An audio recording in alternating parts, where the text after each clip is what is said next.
باللہ من الشیطان الرجیم بسم اللہ الرحمن الرحیم ان الصفا والمروة من شعائر اللہ فمن حج البیت او اعتمر فلا جناح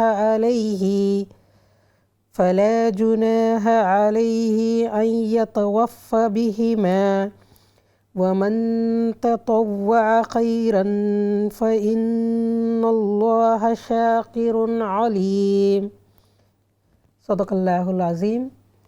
رب اشرح لی صدری ویسر لی امری واحلل عقدۃ من لسانی یفقہوا قولی ربی زدنی علما۔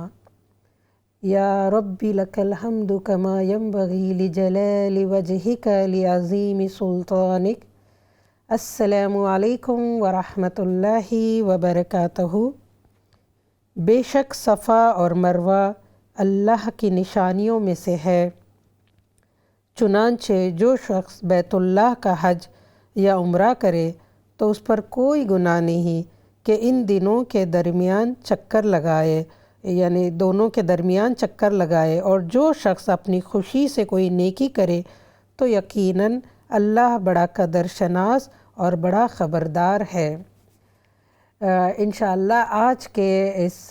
سیشن میں ہم مناسک عمرہ اور اس کا فلسفہ اس پر ڈسکس کریں گے انشاءاللہ۔ یعنی جیسے کہ اس سیشن میں پہلے بھی بات چیت ہوتی رہی ہے کہ صرف ریچولز نہیں بلکہ ریچولز کے پیچھے جو اسپرٹ ہونی چاہیے، یعنی جو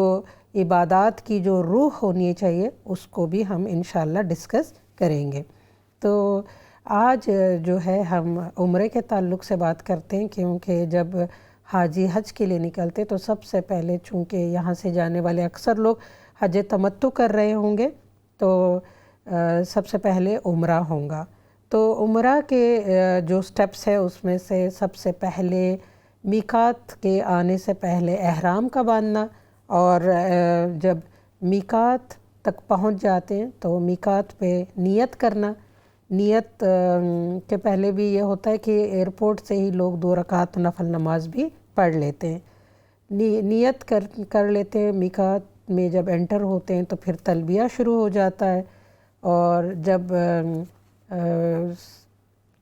ایئرپورٹ پہنچ جاتے ہیں جدہ، اور پھر جدہ کے بعد مکہ کی طرف روانگی ہوتی ہے، تو سب سے پہلے سٹیپ میں یہ ہوتا ہے کہ کعبۃ اللہ کو پہلی دفعہ دیکھنا، پھر حجر اسود کا جو ڈائریکشن ہے وہاں سے طواف کرنا، 7 چکر لگانا، مقام ابراہیم پہ 2 رکعت نماز پڑھنا، اور زمزم کا پانی پینا، اس کے بعد سعی کرنا صفا اور مروہ کے بیچ، اور ہر پہاڑ پہ کھڑے ہو کر کے دعا کرنا، اور اس کے بعد جو ہے وہ بالوں کو یا تو شیو کر دینا یا کاٹ لینا۔ اس کے بعد احرام جو ہے وہ اتر جاتا ہے، اور یہ بالکل مختصر میں نے سٹیپ وائز آپ کے آگے جو ہے وہ عمرہ کا وہ کیا ہے، اس پہ ایک نظر ڈالی ہے۔ اب انشاءاللہ ہم بہت تفصیلی طور پہ جو ہے وہ یہ جتنے سٹیپس ابھی بتائے گئے ان پہ ہم غور و فکر کریں گے اور اس کی روح کو بھی سمجھنے کی کوشش کریں گے۔ تو حج کا جو سب سے عمرہ کا جو سب سے فرسٹ سٹیپ ہے وہ ہے احرام باندھنا۔ اب احرام جو ہے وہ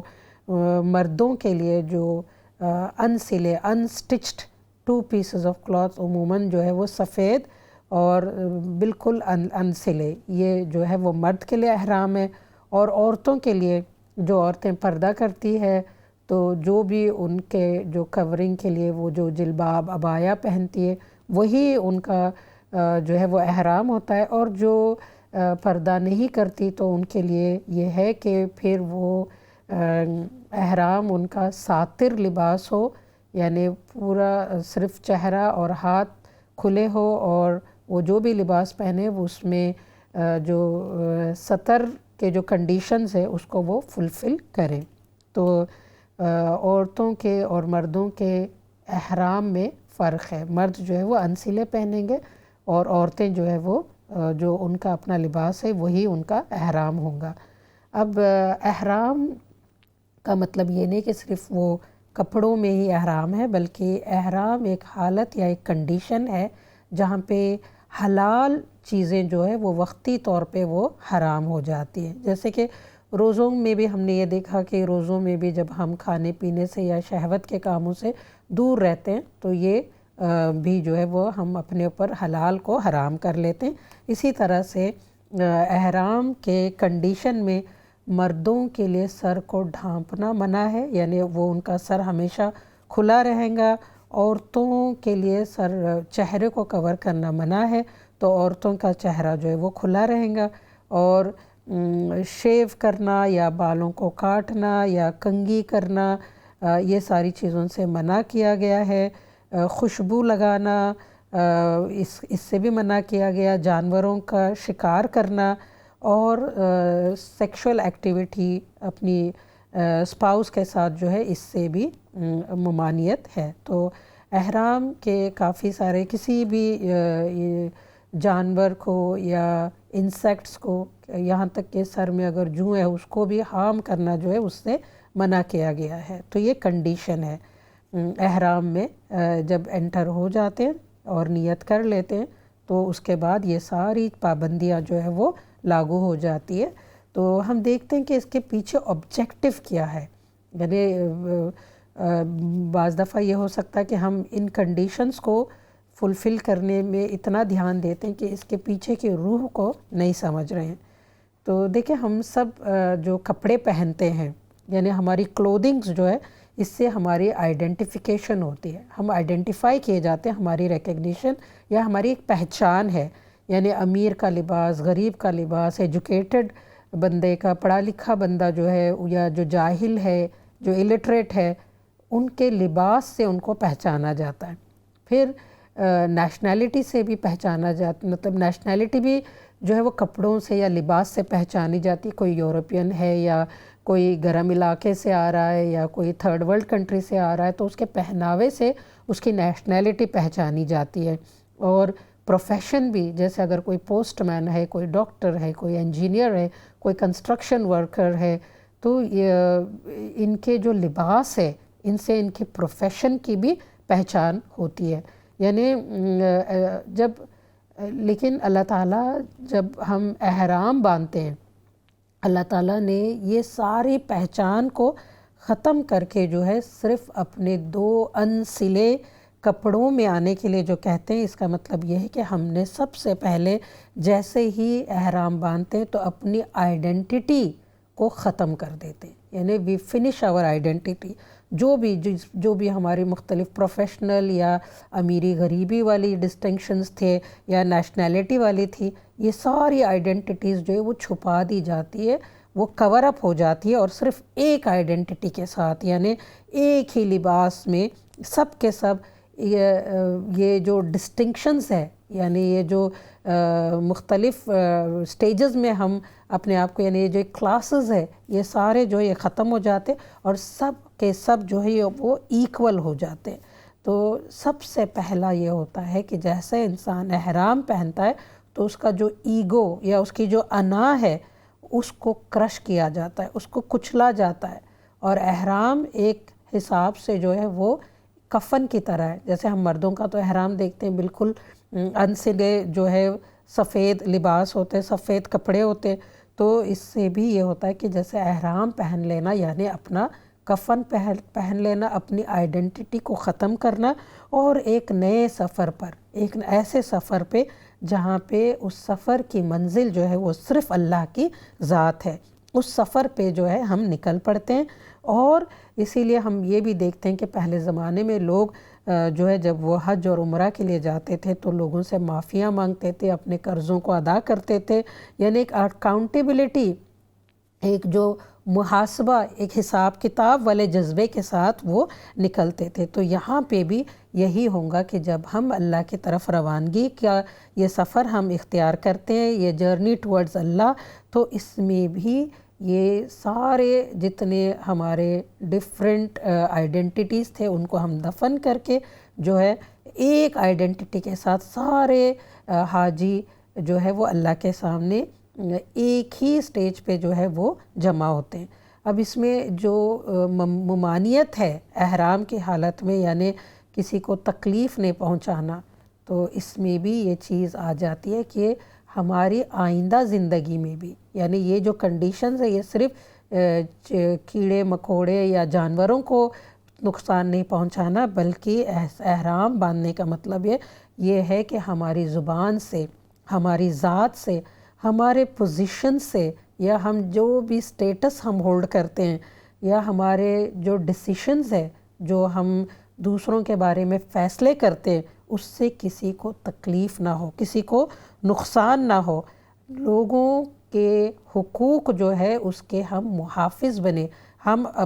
لوگوں کے جو حقوق ہیں ان کو نقصان پہنچانے والے نہ بنے، ہماری ذات جو ہے وہ سراسر رحمت بنے۔ یہ اصل میں احرام باندھنے کے پیچھے اس کی روح جو ہے وہ یہ ہے کہ ہم بالکل اللہ تعالیٰ کے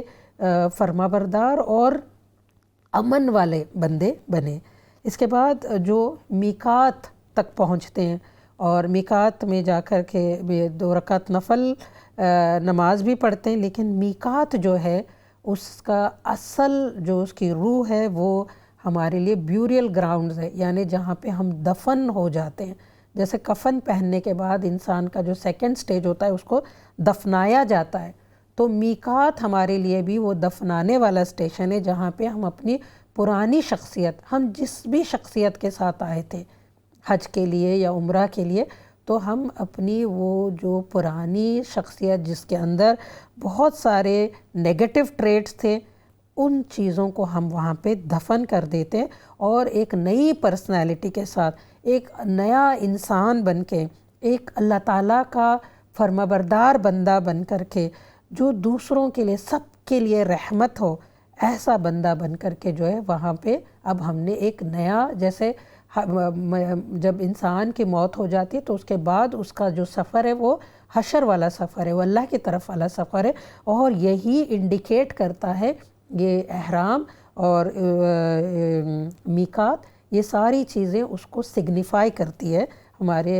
اس سارے ایکسرسائز میں۔ اب اس کے بعد جو ہے جو 3rd سٹیپ ہے وہ ہے نیت کرنا۔ اب جب نیت کی جاتی ہے تو جو عمرے کی جو نیت ہے، اللہم انی ارید العمر فیسر حالی وتقبلھا منی، یعنی اے اللہ میں تیرے لیے عمرے کی نیت کرتی ہوں، تو میرے لیے اس کو آسان کر دے اور تو اس کو قبول کر۔ اب نیت کا مطلب کیا ہے کہ ہم اپنے جو ڈائریکشن ہے زندگی کا اس کو چینج کر رہے ہیں۔ عمرہ یا حج پہ آنے سے پہلے زندگی جو تھی وہ ایگوئسٹک، سیلف سینٹرڈ، اپنے آس پاس، میرے میں کے آس پاس گھومنے والی زندگی تھی۔ اب اس کے بعد جو ہے وہ اللہ سینٹرڈ، یعنی اللہ کی طرف رجوع کرنے والی زندگی ہوں گی، بے مقصد نہیں بلکہ با مقصد زندگی، یعنی یہ فیلنگ صرف یہ نہیں ہے کہ نیت کر لیے اور پھر یہاں پہ کام ختم ہو گیا، لیکن ان فیلنگز کو کہ اللہ تعالیٰ میں نے اپنی جو پرانی پرسنالٹی تھی اس کو دفن کیا، اور میں اس ایک نئی پرسنالٹی جو خدا، اس پرسنالٹی کا جو محور اور مرکز جو ہے وہ خدا ہے، اس کے ساتھ پھر تلبیہ پڑھنا شروع کر دیتے ہیں۔ لبیک اللہم لبیک، لبیک لا شریک لک لبیک، ان الحمد والنعمت لک والملک لا شریک لک لبیک اللہم لبیک، یعنی ایک رسپونس ابراہیم علیہ السلام نے جو آواز لگائی تھی کہ اس گھر کی زیارت کا، اس آواز پہ لبیک کرنا، ان کے اس پکار پر اپنے آپ کو سبمٹ کرنا اللہ تعالیٰ کی طرف۔ اور اس کا مطلب یہ بھی ہے کہ جب ہم تلبیہ پڑھتے ہیں، لبیک کرتے ہیں، تو ہم اللہ تعالیٰ کو آواز لگا کر کے کہہ رہے ہیں کہ اللہ تعالیٰ اب اس کے بعد جب ہم پھر پلٹ کر آئیں گے تو اللہ تعالیٰ ہم جسٹس کے لیے، ہم انصاف کے لیے کھڑے ہونے والے لوگ بنیں گے۔ ہم جو جہاں بھی، چاہے پرسنل زندگیوں میں یا کمیونٹی لائف میں یا سوسائٹی کے لائف میں، جہاں بھی انجسٹس ہو رہی ہے، اللہ تعالیٰ ہم کنتم خیر امت والا جو رول ہے اس کو ہم ادا کریں گے۔ تو لبیک صرف ہم زبانوں سے نہیں کہہ رہے بلکہ ہم اللہ تعالیٰ سے ساتھ ساتھ دعائیں بھی کر رہے کہ اللہ تعالیٰ اس لبیک سے ہماری زندگی کو بدل دے، ہم انصاف کے لیے، اسلام کے لیے کھڑے ہونے والے لوگ بنیں۔ اس کے بعد جب ہم مکہ پہنچتے ہیں اور پھر سب سے پہلے یہ ہوتا ہے کہ ہم کعبۃ اللہ کی طرف اپنا رخ کرتے ہیں، اور جب ہم کعبۃ اللہ کو پہلی نظر میں دیکھنا، جب فرسٹ اکثر لوگ یہ کرتے ہیں کہ نظریں نیچے جھکا کر کے، جب جس بھی ڈور سے آپ انٹر کر رہے ہیں، جو بھی آپ کے لیے اس وقت آپ یہ نہیں کہہ سکتے کہ میں یہیں سے انٹر کروں گی، کیونکہ جو بھیڑ ہوتی ہے اور جو حالات وہاں پہ جانے کے بعد بنتے ہیں، تو جہاں سے بھی آپ انٹر کر رہے ہیں تو اکثر لوگ نظریں نیچے کر کے جاتے ہیں تاکہ ایک دم سے پہلی نظر میں کعبہ کو دیکھ لیں، اور وہ جو عالم ہوتا ہے، وہ جو ایموشنز ہوتے ہیں، وہ جو فیلنگز ہوتی ہے، وہ جو بندہ محسوس کرتا ہے کعبۃ اللہ کو دیکھتے ہوئے، آنکھیں پھٹی کی پھٹی رہ جاتی ہے، نظر ہٹتی نہیں ہے، آنکھوں سے آنسو جو ہے وہ نکلنا شروع ہو جاتے ہیں، اور یہ سب سے فرسٹ نشانی ہے کہ آنکھوں سے آنسو نہیں رک رہے، نظر ہٹتی نہیں ہے، یعنی دل جو ہے وہ نرم ہو رہے ہیں۔ اب یہ پرسنالٹی چینج والا، ایک سیلف ڈیولپمنٹ والا جو ایکسرسائز کرنے کے لیے اللہ تعالیٰ ہمیں وہاں پہ بلا رہے ہیں، ہماری سیلف ڈیولپمنٹ اور کمیونٹی ڈیولپمنٹ گلوبل لیول پر جو مسلمانوں کے اندر ایک ڈیولپمنٹ ہے، وہ یہاں سے شروع ہو جاتا ہے کہ دل جو ہے وہ بالکل نرم ہو گئے، اور جو ضمیر جو ہے وہ جاگ گیا، کانشیسنس جو ہے وہ الائیو ہو گئی، وہ جاگ گئی، اور اس کے ساتھ ساتھ اب جو ہے وہ ہر چیز کرنے کے لیے اللہ تعالیٰ کا وہ جو قرب کعبہ کو دیکھنے کے بعد وہ جو ہے وہ جاگ جاتا ہے۔ اور کعبۃ اللہ جو ہے اس کا نام بیت عتیق ہے، بیت العتیق بھی ہے۔ عتیق کا مطلب یہ ہے کہ ایسی جگہ جہاں پر آ کر کے انسان فری ہو جاتا ہے، یعنی غلام نہیں رہتا۔ تو ہم دیکھتے ہیں کہ ابراہیم علیہ السلام نے جب کعبہ بنایا، جب اس کی تعمیر کی، جو دعائیں تھیں، اور ابراہیم علیہ السلام کی زندگی خود یہ بتا رہی تھی کہ انہوں نے اپنے باپ سے، اپنے جو خاندان والے تھے، اپنے جو قبیلے والے تھے، اپنی جو سوسائٹی تھی، اپنے خداؤں سے سب سے بیزارگی کا اعلان کیا تھا اور صرف اللہ کی بندگی میں آ گئے تھے۔ تو یہی جو ہے وہ کعبہ کو دیکھنے کے بعد یہی فیلنگز ہمارے اندر بھی آنی چاہیے کہ اب تک ہم جن کے غلام رہے ہیں، اپنے نفس کے، اپنے خواہشات کے، اپنے گھر والوں کے، اپنے سوسائٹی کے، اب ہم صرف جو ہے وہ اللہ تعالیٰ کے غلام رہیں گے۔ اب کعبہ کو دیکھتے وقت جو ہے جو بھی دعا وہاں پہ مانگی جاتی ہے وہ دعا قبول ہوتی ہے۔ تو اکثر لوگ ربنا آتینا کی دعا پڑھتے، یا کچھ لوگ جو ہے وہ وہاں پہ پہنچنے کے بعد یہ بھی دعا کر لیتے کہ اللہ تعالیٰ یہاں پہ اب اس کے بعد ہم جو بھی دعائیں مانگیں گے اللہ تعالیٰ ہماری دعاؤں کو قبول کر۔ ایک بہت اچھی دعا یہاں پہ جس کا میں آپ کو ٹرانسلیشن پڑھ کے سناتی ہوں کہ اللہ اس گھر کی عزت و تکریم میں اضافہ فرما، اور اس کی تعظیم اور تعظیم کرنے والوں میں، حج یا عمرہ کرنے والوں میں عزت، احترام، عزت اور تقوی میں اضافہ فرما۔ یعنی اس گھر کے عزت اور تعظیم کے لیے بھی ہم نے دعا کی، اور اس گھر کے طواف کرنے والوں کے لیے اور جو لوگ وہاں پہ اس کا چکر لگا رہے ان کے تعظیم اور ان کے رسپیکٹ کے لیے بھی ہم وہاں پہ دعا کر رہے ہیں۔ اور اس کے بعد جو سب سے فرسٹ جو سٹیپ شروع ہوتا ہے وہ ہے طواف، اور طواف جو ہے وہ 7 چکر جو ہے وہ 7 چکر لگاتے ہیں کعبۃ اللہ کے اطراف، اور وہ شروع ہوتا ہے جہاں پہ حجر اسود ہے۔ حجر اسود کو چھو کر کے، حجر اسود ظاہر سی بات ہے حج کے دوران بہت لکی وہ لوگ ہوں گے جن کو چھونے کا موقع ملے گا، لیکن جو نہ بھی چھو سکے اور جنہوں نے اپنے آپ کو لوگوں کو نقصان پہنچا کر وہاں تک پہنچنے میں جنہوں نے اپنے آپ کے اندر جو پیشنس پیدا کیے یا صبر کے ساتھ کھڑے رہے، اللہ تعالیٰ ان کے بھی درجوں کو بلند کرے گا۔ تو اب تو وہاں پہ مارکنگز لگے ہوئے کہ حجر اسود یا طواف جہاں سے شروع ہوتا ہے تو حجر اسود کو اگر نہ چھو سکے تو دور سے اشارہ کرتے ہوئے وہاں سے طواف کرنا شروع کرتے. حجر اسود کی طرف اشارہ کرنے کا مطلب یہ ہے کہ ہم اللہ کے ہاتھ پہ اپنا ہاتھ رکھ کر کے بیعت کر رہے ہیں, اللہ تعالیٰ کے ساتھ پلیج کر رہے ہیں کہ اللہ تعالیٰ اب سے جو زندگی ہوں گی وہ صرف لا الہ الا اللہ والی زندگی ہوں گی. اور اس کے بعد 7 راؤنڈز جو ہے وہ طواف کے ہوتے ہیں, اور طواف کے وقت جب ہم طواف کر رہے ہوتے ہیں تو نظریں بالکل نیچے ہوتی ہے جھکی ہوئی انکساری کے ساتھ, اور 7 طواف یعنی دیکھیں جو 7 والا فگر ہے, ہفتے کے دن بھی 7 ہے, 7 کانٹیننٹ 7 اسکائز, اور پھر یہ جو 7 کا مطلب ہے کہ ٹوٹل یعنی اب اس کے بعد اللہ تعالیٰ پوری زندگی جو ہے وہ ہم آپ کے حوالے ہوں گی. اس کے بعد ہم مقام ابراہیم پہ جاتے ہیں. اگر وہاں پہ جگہ نہ بھی ملے تو جہاں بھی پڑھ لیں, 2 رکعت نماز پڑھتے ہیں, پہلی رکعت میں سورہ کافرون اور دوسری رکعت میں سورۃ الاخلاص, اور وہاں پہ جو روح ہوتی ہے جو اسپرٹ ہوتی ہے وہ یہ ہونی چاہیے کہ اب سے ہم بھی ابراہیم علیہ السلام کے نقوش راہ پہ چلیں گے, ان کی زندگی ہمارے لیے رول ماڈل ہوں گی. ابراہیم علیہ السلام کے جو یہ 2 صفات تھے, اواب منیب یعنی بہت سافٹ ہارٹڈ, اور ابراہیم علیہ السلام بار بار اللہ کی طرف رجوع کرنے والے سیکریفیشل نیچر کے تھے. اللہ تعالیٰ اب سے ہماری زندگی بھی ایسی ہی ہوں گی. اس کے بعد جو سٹیپ ہے وہ ہے کہ زمزم پینا.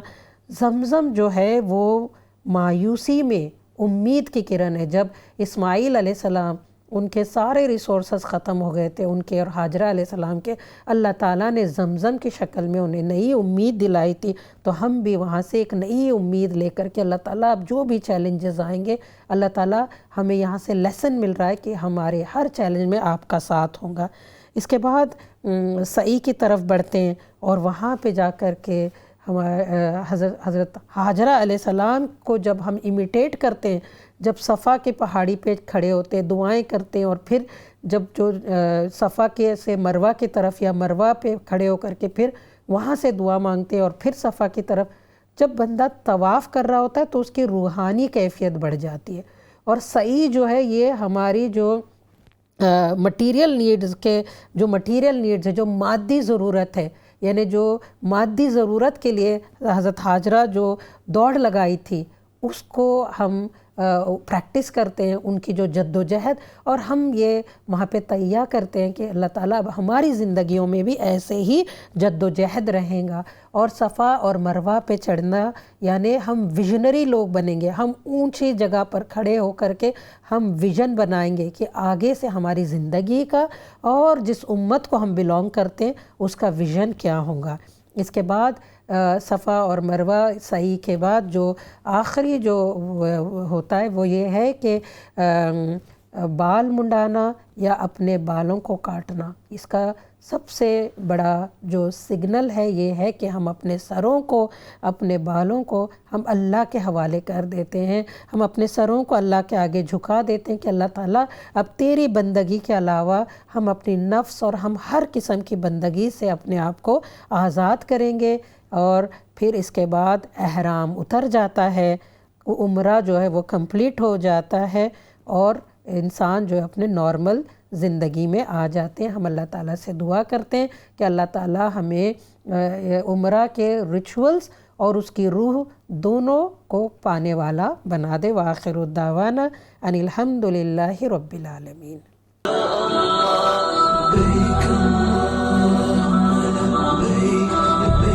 شريك له